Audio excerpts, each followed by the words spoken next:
Hello everyone, Moniki again. Sorry for the long delay. So recently, on Monday the 2nd of February, we had Matatu strikes way early in the morning. And I just came to read the tablets and understand that the thing that is causing this strike to take place, the reason that is causing this Matatu association to be angry at the government is simply because of one thing, the lawlessness of border riders. They are saying that border riders have been causing havoc and touching up their vehicles, which is kind of correct because in Kenya, one thing about border riders which they like to use is uh, mob justice. They like to cause vandalism after an accident has occurred, but then when it happens to them, it becomes an issue. They start saying, oh, sijui ameonewa, oh, mambo mingi tu, just discrimination and stuff according in the public transportation sector. But is that justified? I don't do border riders have to touch? Do you let me ask you people, because I know you're going to watch this, you border riders, do you really have to touch a vehicle just because an accident has occurred? And even some of you are in the wrong for causing this type of accidents. So I mean, let's be civilized. We cannot keep on touching and lynching people and vehicles. I've actually read in, I think, one of the tabloids or news outlets that some of them have actually wanted to ban people inside the car, but I don't know. I do not want to go with those facts because you know I have not really checked into it, because this is an opinions based channel. But the thing is, I am not concurring with that, and I think that the government should actually take a stand on this and look into the matter. They have actually said, matatu operators have actually said that kwanzia Monday and even the next Monday yenye itakuja, they have actually said that they will not be operating. Now, that's I understand the matatu sector. They want to express their grievances to the government, but I'm also looking at the side of I'm looking at this as a loss-making cycle, because also for the passengers and also for those who need these services, they're also going at a loss too. Because some of us actually, when we were going to town that day on the Monday, luckily I arrived to my destination earlier. But the thing I am trying to understand is, why would they still charge people? Why would you still charge people if you knew that same day you're having a strike? Don't you know that these people have that's the only money they might have had? The nauli, that is the only fare that they dependent for on that day. So also shame on you for surcharging people more. And then once they're about to get to the destination, like I know a friend who got to Westlands, but when they got there, she was headed to town. We were to meet in town. But the thing is, once she got to Westlands, they stopped. They just seized all services and made their passengers get out. Hiyo si ungwana kweli. Let's be serious bwana. You charge wase, unacharge wase, you know very well you are going to get to a certain place and dump them. And then the border riders you're complaining against also increase their, what do you call it, their fare two times. So let's say if you're to pay for like 100 Kenyan shillings from one point to another point, you end up paying 200. Seriously, that's a loss making cycle. It's so bad. It's so bad. Another thing I have, another problem I have with the transport sector is the overcrowding of people in vehicles. Honestly, if you ask me, I think, why would I pay for a full seat and I'm going to share my seat with two other people? Or I pay for a sambaza the same amount of money as the guy who's sitting there in front. I don't understand. But somebody help me understand, because I really don't know. I'm just speaking out of mind because I really don't understand what's going on. Why would I pay more? Why would I pay the same amount only to be squeezed? That's why I understand that's why some people have to take the taxi, which is even more expensive because Kenya is a highly capitalist country. But anyway, that's how we live. I mean, that's a culture. We also need to blame ourselves because that's what we allowed. That's what we allowed for. That's what we allowed in our country. We allowed the punidom to take over. Another thing is overspeeding.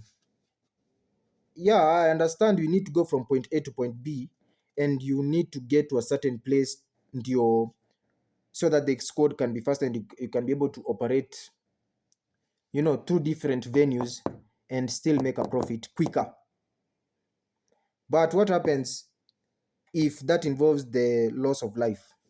If it involves loss of life and also leads to your jail time as the driver or as the rider, because obviously if you kill and there's enough evidence to prove that you committed a crime on the road, obviously you're going to jail.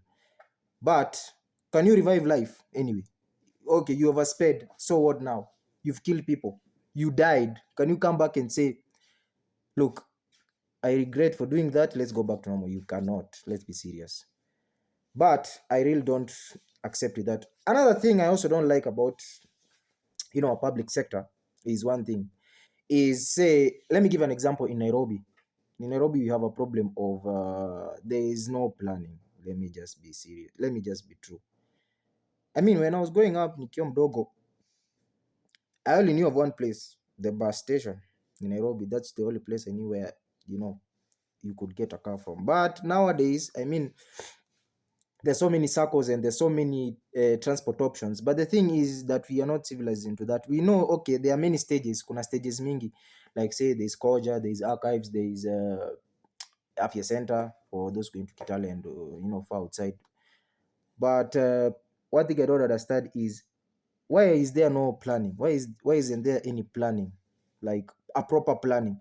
Because the entire city is just filled with cars, and I don't understand why. Somebody in the comments help me understand why there is too much there is too much traffic. There is the transport sector is disorganized, so the city just looks in shambles, like I don't know, like kuna mashida mingi sana. Inafaa tupange hiyo area, inafaa tupange nini, how we are going to have an organized transit system. Yes, I've yapped a lot. That's what I was trying to say. I've come up with the right word for that. An organized transit system. That's what we need. Just need an organized transit system. Because just the other day, I heard people talking about, the introduction of trams. I think it is good to have trams. Yeah, yeah, yeah. I think we need to have trams if we cannot solve this issue. I'm not a matatu operator. I know I'm going to piss some of you off, but I don't care. I don't care if I piss you off. You just get angry. I really don't care, because if we cannot solve this transit system, then I think that's the only way.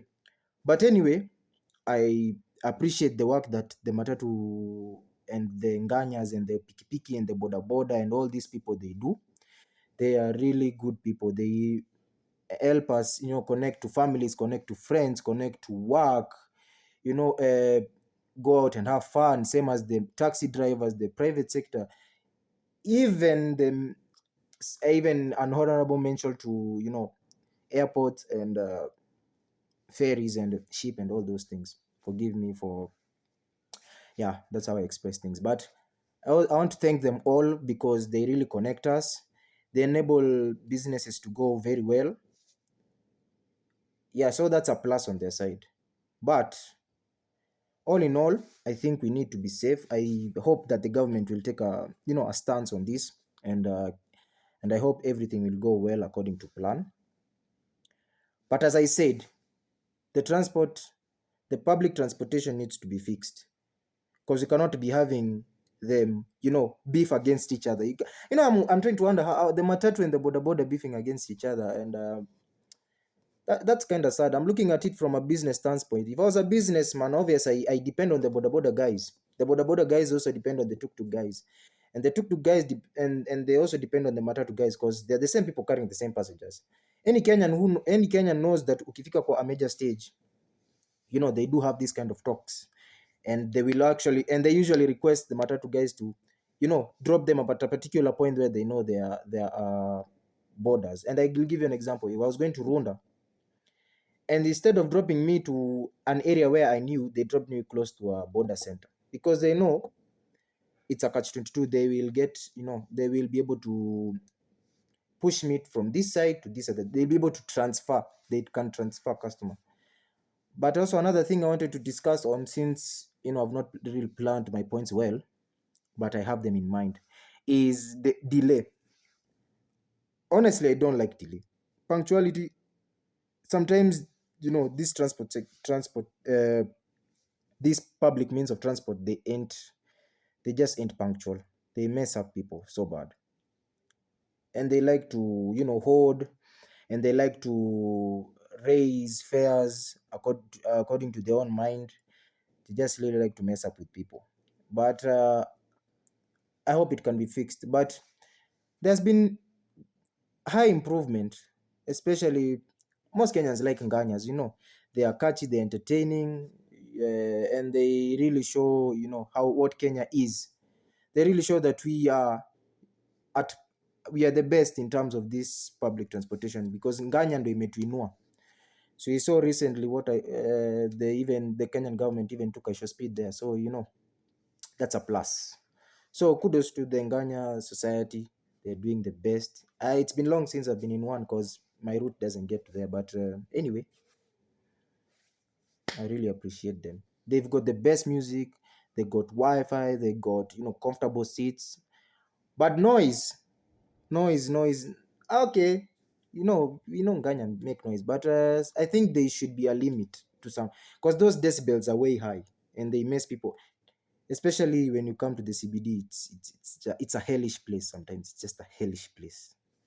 So that's why I think there should be some form of noise ordinance, some form of to reduce the noise pollution caused by the matatus and the nganyas. But that's all I have to say. If I have any other point, I think I will add on to the channel. I might have a part 2 of this. But anyway, thanks for supporting me. And by the way, I'm a chef and I'm a professional caregiver, so support me in any way. I do those works, but not intensively. And I'm still trying my best to entertain you guys and keep you in the know. Thanks.